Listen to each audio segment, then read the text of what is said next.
नमस्कार दोस्तों, आपके अपने YouTube चैनल संतोष स्टडीज एकेडमी में आपका स्वागत है। तो आज बीपीएससी टीचर 4.0 से संबंधित पीआरटी में जीएस पेपर सॉल्व करेंगे। तो चलिए क्लास की शुरुआत करते हैं। आज का पहला प्रश्न है, इनमें से किसने अप्रैल 1930 में वेदारण्यम सत्याग्रह का आयोजन किया? ऑप्शन ए है B.O. चिदम्बरम पिल्लई ने किया। ऑप्शन बी है सी राजगोपालाचारी ने किया। ऑप्शन सी है के कामराज ने किया। ऑप्शन डी है उपरोक्त में से एक से अधिक, उपरोक्त में से कोई नहीं। तो सी राजगोपालाचारी ने 1930 में वेदारण्यम सत्याग्रह का आयोजन किया था। कहाँ पर? त्रिचनापल्ली से वेदारण्यम तक, तमिलनाडु के तट पर। और इन्हें ही यानी कि सी राजगोपालाचारी को दक्षिणी भारत में नमक आंदोलन के प्रेरता कहते हैं। तो इस प्रकार इसमें ऑप्शन बी सही है। के कामराज ने मालाबार के तट पर नमक सत्याग्रह किया था। तो इसमें ऑप्शन बी है। अगले प्रश्न पर चलते हैं। अगला प्रश्न कह रहा है, निम्नलिखित में से किसकी तुलना माकियावेली के प्रिंस से की जा सकती है? ऑप्शन ए है कालिदास का मालविकाग्निमित्रम से। ऑप्शन बी है कौटिल्य का अर्थशास्त्र से। ऑप्शन सी है वात्स्यायन का कामसूत्र से। ऑप्शन डी है उपरोक्त में से एक से अधिक। ऑप्शन ई है उपरोक्त में से कोई नहीं। तो कौटिल्य के अर्थशास्त्र से माकियावेली के प्रिंस से तुलना की गई है। ऑप्शन बी सही है। अगले प्रश्न पर चलते हैं। अगला प्रश्न कह रहा है, आज़ाद दस्ता का बिहार में किस आंदोलन के दौरान सक्रिय रहा? भारत छोड़ो आंदोलन के दौरान रहा, या चंपारण आंदोलन के दौरान रहा, या असहयोग आंदोलन के दौरान रहा? उपरोक्त में से एक से अधिक, उपरोक्त में से कोई नहीं।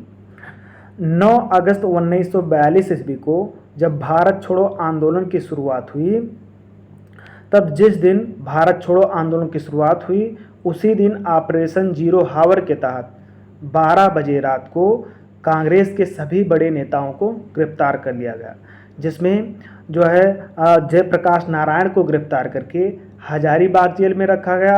और हजारीबाग जेल से दीपावली के दिन जयप्रकाश नारायण भाग करके और नेपाल में जा करके आज़ाद दस्ते का गठन किया।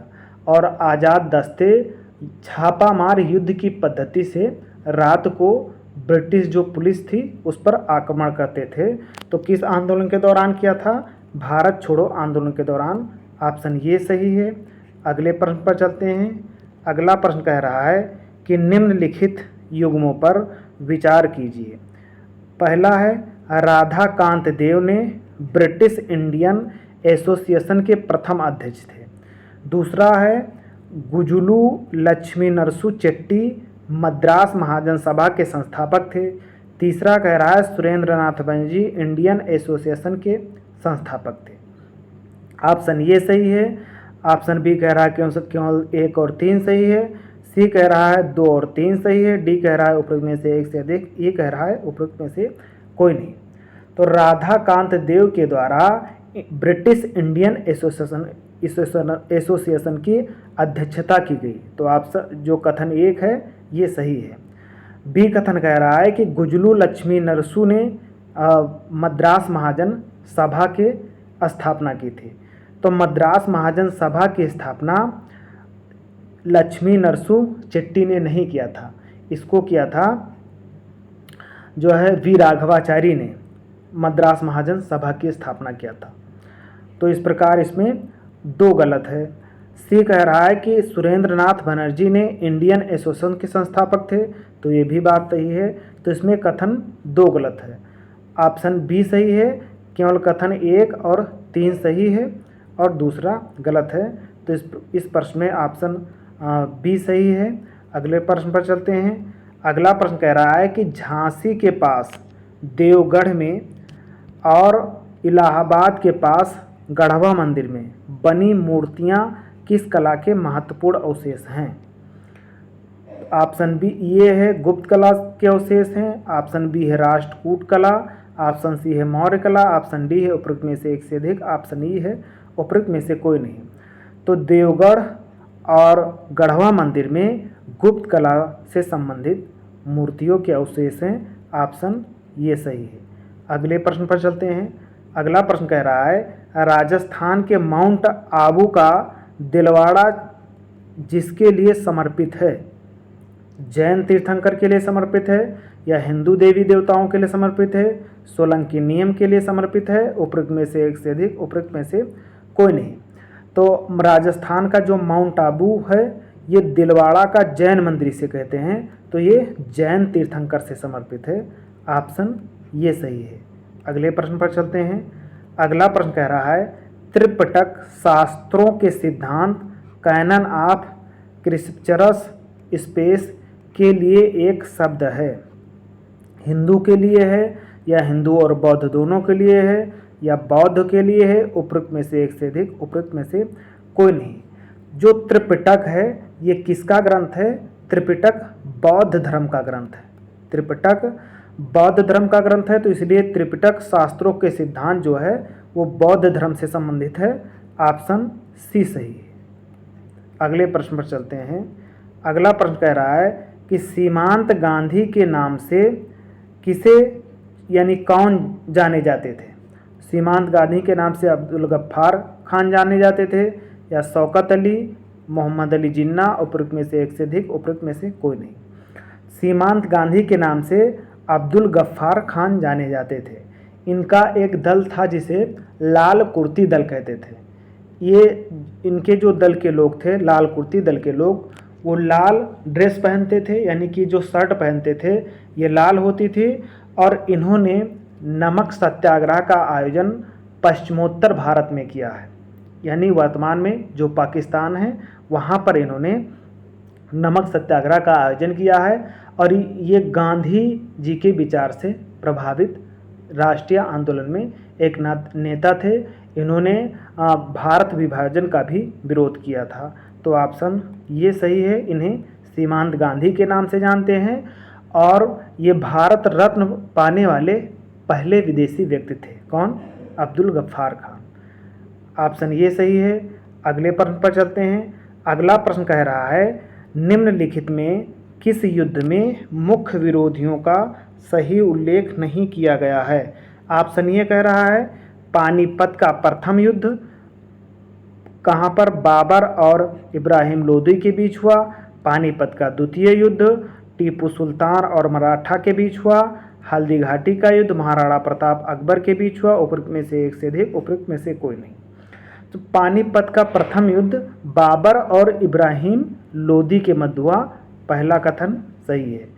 दूसरा ऑप्शन है कि पानीपत का द्वितीय युद्ध टीपू सुल्तान और मराठा के बीच हुआ। तो जो दूसरा युद्ध हुआ था वो अकबर और हेमचंद्र के बीच हुआ था। हेमचंद विक्रमादित्य और अकबर के बीच पानीपत का दूसरा युद्ध हुआ था। तो ये जो दूसरा ऑप्शन बी है ये गलत है और गलत पूछ रहा था। हल्दी घाटी का युद्ध महाराणा प्रताप और अकबर के बीच हुआ, ये भी कथन सही है। तो ऑप्शन बी गलत है, गलत पूछ रहा था, इसलिए ऑप्शन बी सही है। अगले प्रश्न पर चलते हैं। अगला प्रश्न कह रहा है कि शैवाल कवक के मिलने से लाइकेन बनता है जिसे कहते हैं पैरासाइटिज्म कहते हैं या म्यूचुअलिज्म कहते हैं, कामेंसलिज्म कहते हैं, उपरोक्त में से एक से अधिक, उपरोक्त में से कोई नहीं। तो शैवाल और कवक के मिलने से जो लाइकेन बनता है उसे सहजीवी कहते हैं। सहजीवी में जो दोनों जीव होते हैं एक दूसरे पर आश्रित होते हैं और दोनों एक दूसरे को लाभ पहुंचाते हैं। जैसे जो शैवाल होता है, शैवाल के पास क्लोरोफिल होता है, तो ये प्रकाश संश्लेषण की क्रिया के द्वारा भोजन बनाता है और अपना भोजन किसे देता है? कवक को देता है। और कवक भोजन नहीं बना पाता है, कवक शैवाल को क्या देता है? तो कवक शैवाल को आवास और सुरक्षा प्रदान करता है। इस प्रकार शैवाल और कवक इन दोनों का जीवन चलता है और इनके मिलने से जो उत्पाद बनता है उसे लाइकेन कहते हैं। तो इस प्रकार इसमें जो म्यूचुअलिज्म है यानी कि सहजीवी है, तो सहजीवी कहते हैं उसे, यानी कि म्यूचुअलिज्म कहते हैं। ऑप्शन बी सही है। अगले प्रश्न पर चलते हैं। अगला प्रश्न कह रहा है पुस्तक दी ऑरिजिन ऑफ स्पीसीज किसने लिखी है? लिनियस ने लिखी है या डार्विन ने लिखी है या लैमार्क ने लिखी है।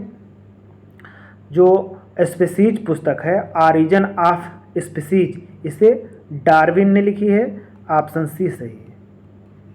अगले प्रश्न पर चलते हैं। अगला प्रश्न कह रहा है कि ग्रीन हाउस गैसों में मुख्य घटक है। तो ग्रीन हाउस गैसें कार्बन डाइऑक्साइड घटक है, मीथेन घटक है या नाइट्रस ऑक्साइड घटक है। उपरोक्त में से एक से अधिक, उपरोक्त में से कोई नहीं।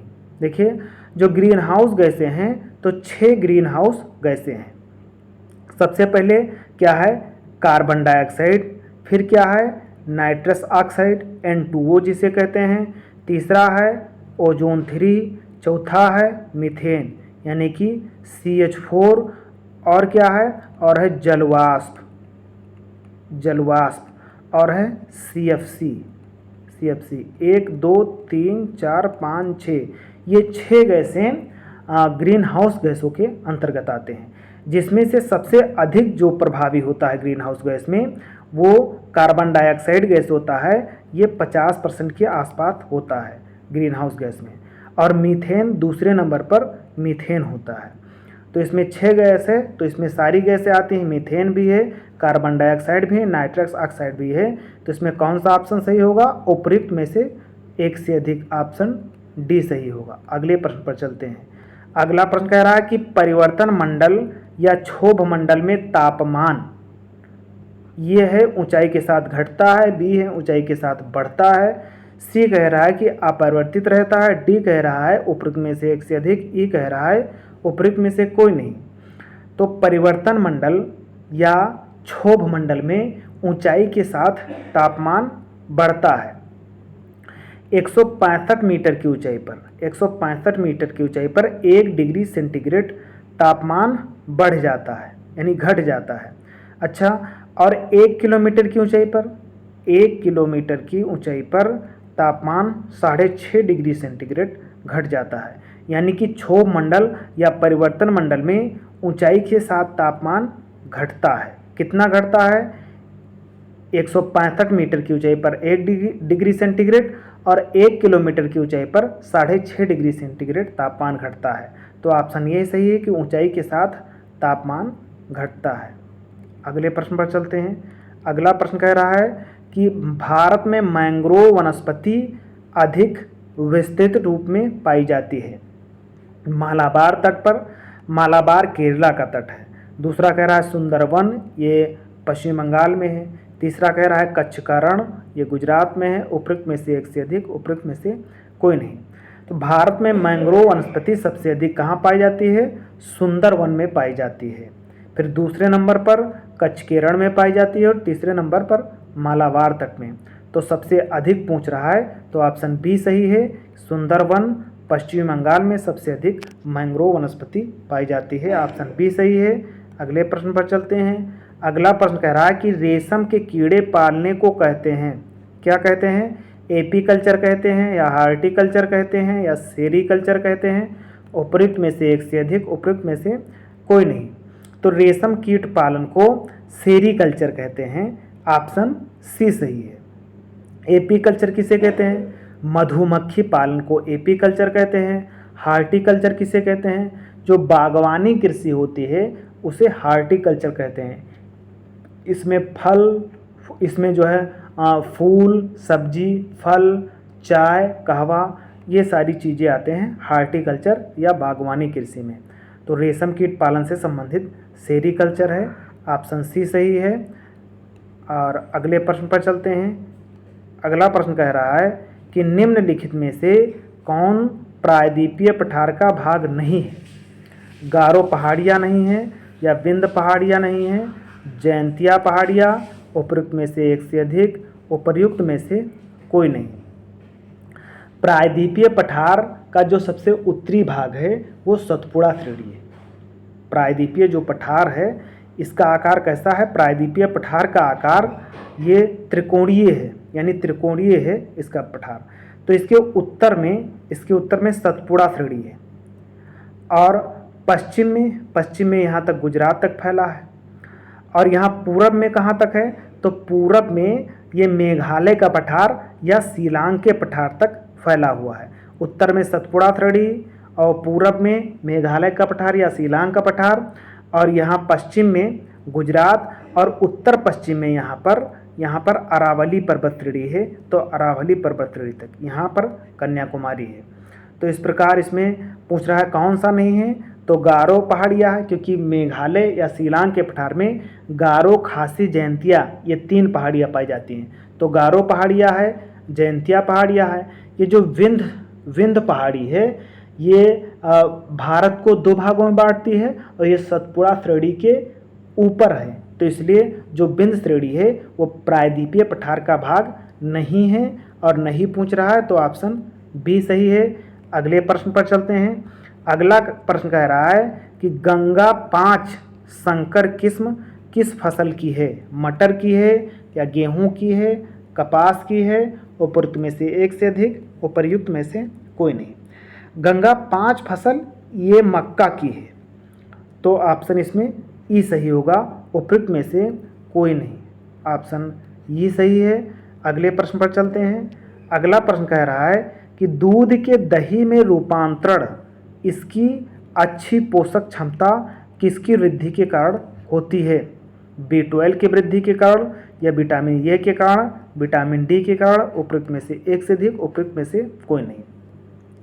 विटामिन B12 को साइनोकोबाल्मिन कहते हैं, और इसी की वृद्धि के कारण दूध के दही बनने से जो अच्छी पोषक क्षमता होती है वो विटामिन B12 यानी साइनोकोबाल्मिन के कारण होती है। ऑप्शन ये सही है। विटामिन ए का जो रासायनिक नाम है वो रेटिनाल है, विटामिन डी का रासायनिक नाम कैल्सीफेरॉल है। तो इस प्रश्न में ऑप्शन ये सही है। अगले प्रश्न पर चलते हैं। अगला प्रश्न कह रहा है कि निम्नलिखित में से कौन सा जीव जल गुणवत्ता के संकेतक के रूप में प्रयुक्त किया जाता है? ऑप्शन ए है क्लोरेला, ऑप्शन बी है एजोस्पाइरिलम, ऑप्शन सी है एस्क्वेरिया, ऑप्शन डी है उपरोक्त में से एक से अधिक, ऑप्शन ई है उपरोक्त में से कोई नहीं। तो जल गुणवत्ता के लिए जो संकेतक रूप में प्रयोग किया जाता है वो स्टेरिया है। स्टेरिया जो है ये इसकी उपस्थिति के कारण जल में मानव जो मल होता है उसका पता लगाया जाता है। जिस जल में एक्वेरिया उपस्थित है उसमें मानव मल प्रदूषित है वह जल, तो ऑप्शन सी सही है। अगले प्रश्न पर चलते हैं। अगला प्रश्न कह रहा है कि रासायनिक रूप से एक एंटीबॉडी प्रतिविष होता है, किस में होता है? लिपिड में होता है या न्यूक्लियो प्रोटीन में होता है, खाली प्रोटीन में होता है, उपरोक्त में से एक से अधिक, उपरोक्त में से कोई नहीं। तो रासायनिक रूप से जो एंटीबॉडी है वो प्रोटीन के अंतर्गत होता है, ऑप्शन सी सही है। अगले प्रश्न पर चलते हैं। अगला प्रश्न कह रहा है कि निम्नलिखित में से कौन सा रोग प्रदूषक से संबंधित है, यानी कौन सा रोग प्रदूषक से होता है? पहला है न्यूमोकोनियासिस, दूसरा है सिलिकोसिस, तीसरा है फ्लोरोसिस, और चौथा है उपरोक्त में से एक से अधिक, उपरोक्त में से कोई नहीं। जल में यानी कि जो पीने वाला जल होता है इसमें फ्लोराइड की अधिकता से फ्लोरोसिस रोग हो जाता है। और जो धूल कण होता है तो सिलिका युक्त धूल कण से जो प्रदूषण होता है उससे सिलिकोसिस रोग हो जाता है। तो ऑप्शन सी और ऑप्शन बी, जो सिलिकोसिस है धूल कण में सिलिका की अधिकता से प्रदूषण होता है, और फ्लोरोसिस है ये पेयजल में फ्लोराइड की अधिकता से होता है। तो ऑप्शन सी और ऑप्शन बी ये दोनों प्रदूषण से संबंधित रोग हैं, तो उपरोक्त में से एक से अधिक, ऑप्शन डी सही होगा। अगले प्रश्न पर चलते हैं।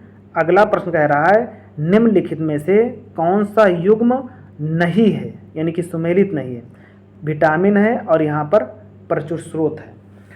विटामिन सी, विटामिन B6 धान की चोकर, विटामिन B2 कार्ड यकृत तेल, विटामिन ई गेहूं का अंकुर तेल, उपरोक्त में से एक से अधिक, उपरोक्त में से कोई नहीं। विटामिन सी ये पैराडॉक्सिन होता है और ये धान की चोकर में पाया जाता है, यानी कि ऑप्शन ये सही है। ऑप्शन बी है कि विटामिन B2 कार्ड यकृत तेल। विटामिन B2 है ये राइबोफ्लेविन है इसका रासायनिक नाम, ये सब्जी में पाया जाता है। ये जो सब्जियां होती हैं सब्जी में पाया जाता है राइबोफ्लेविन, तो ये वाला गलत है। ऑप्शन सी कह रहा है कि विटामिन ई गेहूं के अंकुर तेल में। विटामिन ई का रासायनिक नाम टोकोफेराल है और ये जो है ये अंकुरित जो अनाज होते हैं उसमें पाया जाता है। तो ऑप्शन सी भी सही है। गलत पूछ रहा है कि कौन सा सुमेलित नहीं है, तो ऑप्शन जो बी है विटामिन B12 ये सब्जी में पाया जाता है, ये सुमेलित नहीं है। ऑप्शन बी सही है। अगले प्रश्न पर चलते हैं। अगला प्रश्न है संदेश स्थानांतरण का कार्य निम्नलिखित में से कौन सी कोशिकाएं करती हैं? गोलाकार रक्त कोशिकाएं, लंबी शाखान्वित तंत्रिका कोशिकाएं, तर्करूपी पेशी कोशिकाएं, उपयुक्त में से एक से अधिक, उपयुक्त में से कोई नहीं। तो ये जो लंबी शाखान्वित तंत्रिका कोशिकाएं हैं ये ऑप्शन बी सही है। ये कोशिकाएं जो है संदेश स्थानांतरण का कार्य करती हैं। ऑप्शन बी सही है। अगले प्रश्न पर चलते हैं। अगला है निम्न में से कौन सा मस्तिष्क की सक्रियता को दबाता है तथा शांति, शिथिलता व निद्रा को एहसास उत्पन्न करता है? मार्फिन अफीम के पौधे से निकाला जाता है। वेलियम है, एम्फीटाइमाइंस है, उपयुक्त में से एक से अधिक, उपयुक्त में से कोई नहीं। एम्फीटाइमाइंस है तो इसी का कार्य होता है कि ये मस्तिष्क की सक्रियता को दबाता है, शांति, शिथिलता और निद्रा को एहसास उत्पन्न करता है। तो इसमें ऑप्शन सी सही है। अगले प्रश्न पर चलते हैं। आगे है भारत के आर्थिक इतिहास पर पहली प्रसिद्ध पुस्तक का लेखक कौन था? दादा भाई नौरोजी थे, रमेश चंद्र दत्त हैं, एनी बेसेंट है, उपयुक्त में से एक से अधिक, उपयुक्त में से कोई नहीं। दादा भाई नौरोजी की पुस्तक है कि un British rule in India, जिसमें दादा भाई नौरोजी अपना आर्थिक सर्वेक्षण लिखते हैं और ये बताते हैं उस समय कि भारत का जो आर्थिक है वो प्रत्येक व्यक्ति जो आय है वो 20 रुपया है। जो रमेश चंद्र दत्त की पुस्तक है ये पहली प्रसिद्ध पुस्तक है जो आर्थिक इतिहास से संबंधित है। ऑप्शन सी सही है। अगले प्रश्न पर चलते हैं। आज की क्लास पूरी हुई। क्लास देखने के लिए धन्यवाद। क्लास पसंद आई हो तो चैनल को सब्सक्राइब कीजिए और बेल आइकन को दबाइए ताकि समय से क्लासें मिलती रहें। आज के लिए इतना ही। जय हिंद, नमस्कार।